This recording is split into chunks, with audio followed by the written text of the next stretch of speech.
Welcome, everybody, to the Gimmick Infringement Podcast. I am Brad Winchester, and with me, as always, is my tag team partner, Tyler McDowell Blanken. Tyler, it's time to talk Sting, day 3, with our good friend, Rob Wilkins. How we doing, everybody? Good. Thanks for having me.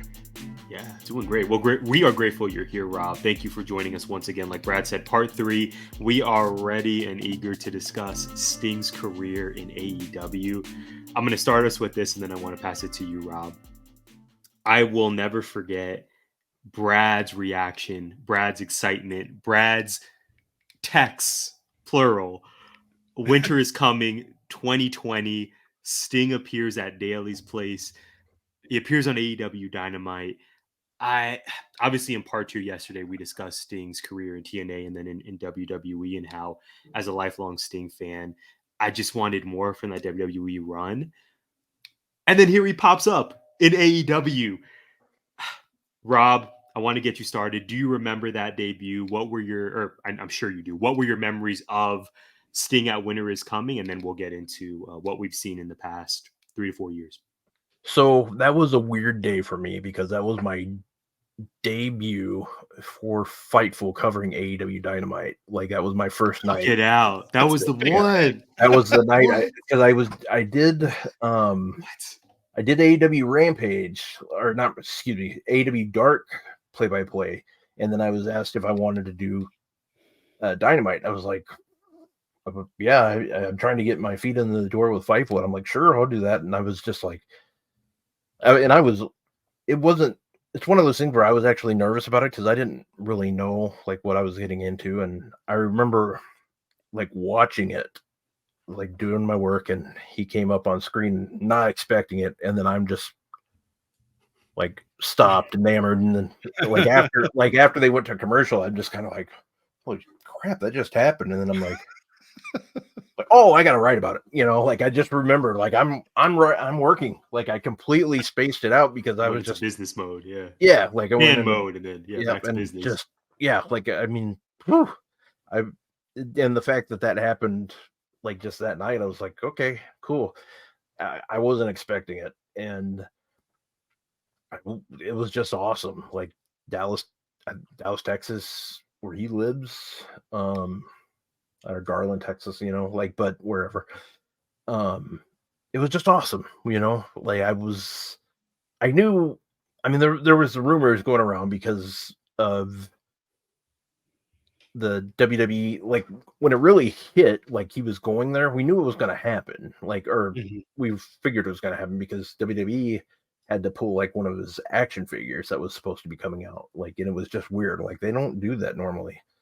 And the fact that they're doing that, and I can't remember, I think it was Meltzer that reported it, but that's when it like kind of just, okay, he's going to AEW. So that's why they completely pulled it and didn't pay him like extra to keep it going and stuff like that. So it was one of those things where I just wasn't expecting it on that night. And it was cool. Like, it was just awesome to see. Yeah, Tyler, I remember, I think I wholly bleeped you, and then all caps, he's here, is probably what it was. So, Rob, I don't know if you remember the Tony Schiavone and Tony Khan commercials they were running over at Impact. But one of them was like, you were on Impact before, right? It's like, yeah, I was on Impact one night and then I quit the business for 18 years. I feel like that was my wrestling story.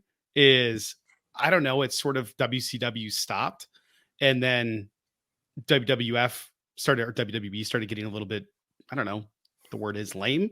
It just wasn't as good as it was when there was a feud. And then I stopped watching, and then, 20 years went by, and then we had this global pandemic thing. And what I had at that point was the WWE network and a lot of time on my hands. And Tyler kept saying like, no, you got to check out AEW. It's like, all right, I guess I'll try this thing out. I don't know. This seems like something I'm not going to like. And as soon as I started watching it, I was like, oh, this is like what I remember. This is the stuff that I really like. This is so much better than that very sanitized stuff on the other network that doesn't feel like what I remember, but is really good. This is where my heart is. So I got super invested in it. And then I was watching the Winter is Coming thing, and then Team Taz was beating down Cody Rhodes and Arn and Darby, and the lights went out. And as soon as the crow popped up onto the screen, I yelled in my spare bedroom because my wife wanted nothing to do with this. So I was in the back bedroom yelling. She came in, "What's wrong?" And I said, "Sting's here," and she shut the door, and that was that. But watching Sting, like the and then it's the crow, and then the righteous music started playing, the guitar solo kicked in. I was like, this is it. And then it just crescendoed into like the reveal of Sting across the stage. Daly's place had 500 people in it, and it may as well have been 50,000. Was it Daly's place? I always thought it was Dallas, so it was Daly's. Okay, so it was Daly's. It was still, it was still pandemic. Okay. Yep. They had the snow machine on. That was outside. People were in masks. People were up yelling. There were only like 500 people there, and it sounded like a packed house. Okay. It just absolutely, I got goosebumps. It is, maybe it's a hot take. I think Tyler thinks it might be a hot take. This debut meant more to me, and I love this so much more, which my people ask me for some people, than Punk's return at the United Center. Not just because I thought the moment meant more, because pro wrestling was like the one celebratory thing we all had where we were getting new content and we could follow a storyline that was fresh and new at a time where nothing was being created. Like there was a hard freeze on everything, but I could turn on my television. It's like there's the Thunderdome, unfortunately, and there's Daly's place, unfortunately, also, because it was really cool for the first month, and then I was like, so this is gonna be the same thing every week, huh? But seeing that, I was just so full of joy. That meant the world to me. Getting to see the guy that I loved watching growing up and going, he doesn't really look any different than what I remember. He's a little bit older.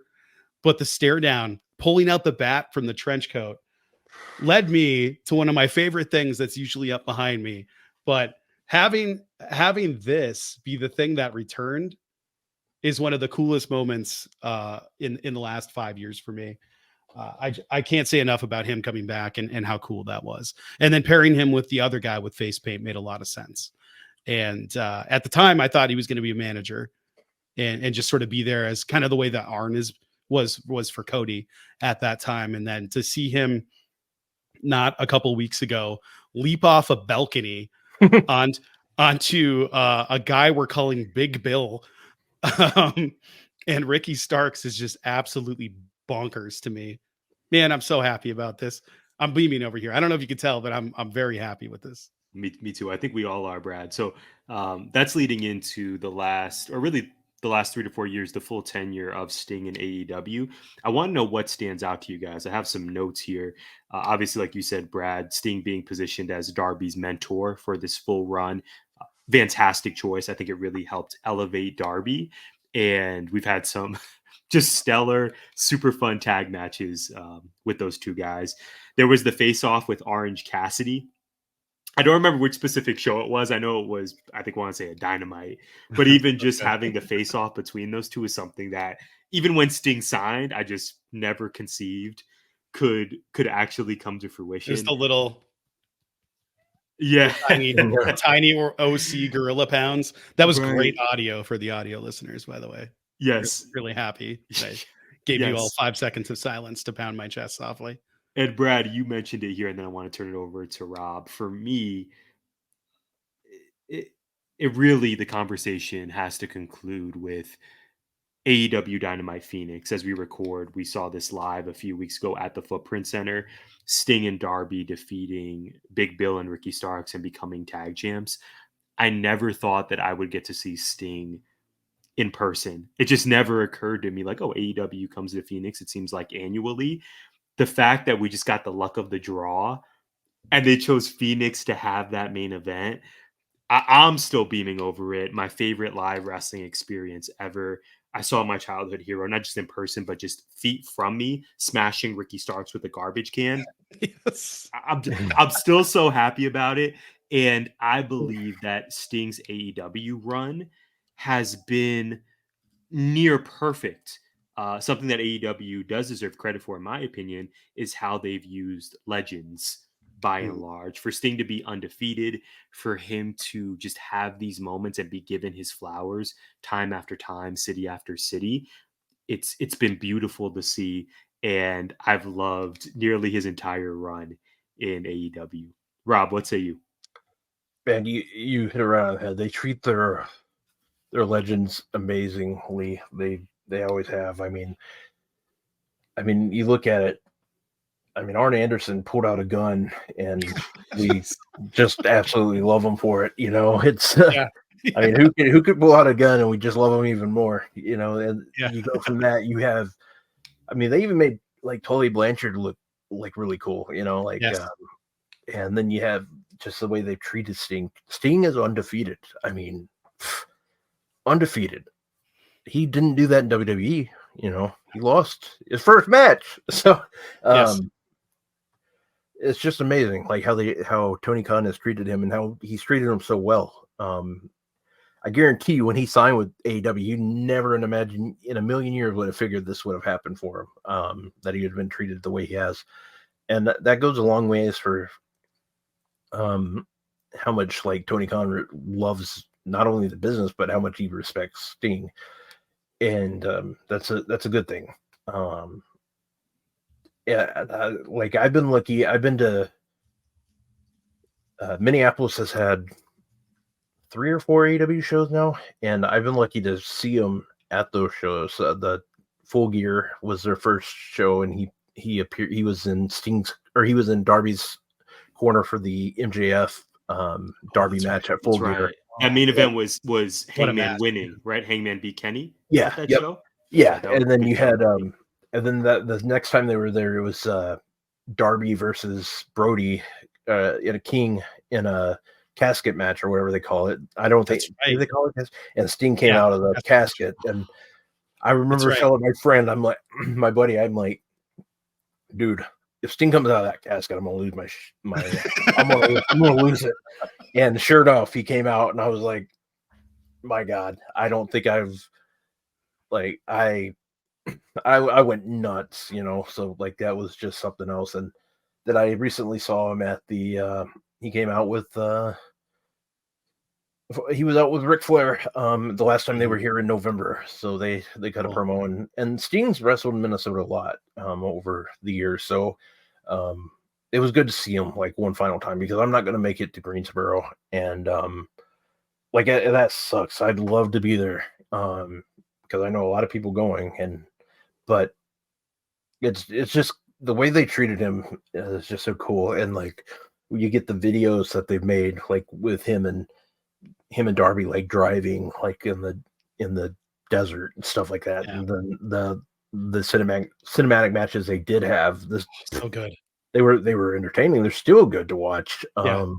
They did so well. And then that tag team match where he teamed with Darby and CM Punk, that was another match that took place at Greensboro. Wow.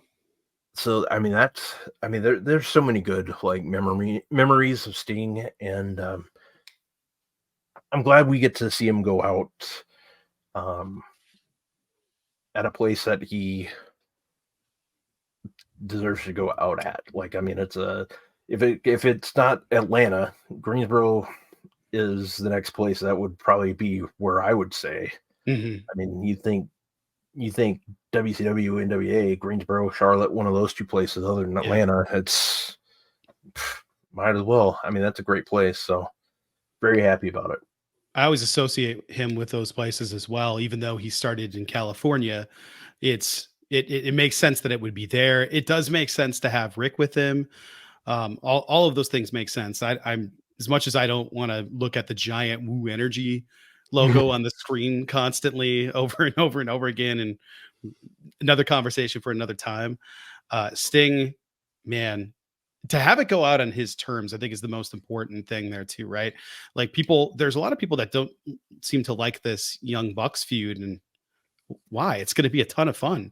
And it sounds like that was his idea. That was his choice. I believe, shout out Fightful Select. I do believe that that's who reported that. I can't remember if that's right or not, but that Sting gets to go out in the way he wants to go out after all he's contributed to the business for literal decades. It's pretty cool. I'm really happy with it. And I'm glad that it gets to be. I'm glad we got to see him before he goes. Like Tyler, I just something reminds me of that moment every day. The fact that we were in row 16 and I was sitting down and I was at head height with Sting, knowing he was going to leap off of that thing, is just seeing it on TV is one thing. Watching a man that size at that age leap off. He's what, 65 years old? 64, 65. Yeah, 64. Yeah. 64, right? So when he retires, is he retiring because he's full retirement age? And that's what he's doing right before? Like, it's just absolutely bonkers to me that we got to see him live at all. Forget in the last couple of years, just at all in the last, in our adulthoods, we were able to see this man perform live. And that's a miracle in and of itself, because we know that injuries and other things can lead to people having to retire early. It's just amazing. Wish I could go there as well. I'll be knee deep in a set in a musical at that point. But really, really happy we get to still see him in 2024. Yeah, I mean, exactly. It's something else to say. I mean, I remember the first time I ever got to see him wrestle, he wrestled. I was sitting front row in Tallahassee, Florida, when I lived in Florida. He teamed with Macho Man, and he wrestled Big Boss Man and John Tenta, Earthquake. And, yes. And like, this was the first time like I ever like could hear like wrestlers talk, like, and I will never forget, he was the first one I've ever heard like talk, like not in character. And it was when John Tenta hit him like in the corner, and you could hear him just say, "That wasn't good." Like, and you could see like Tenta smile when he said that.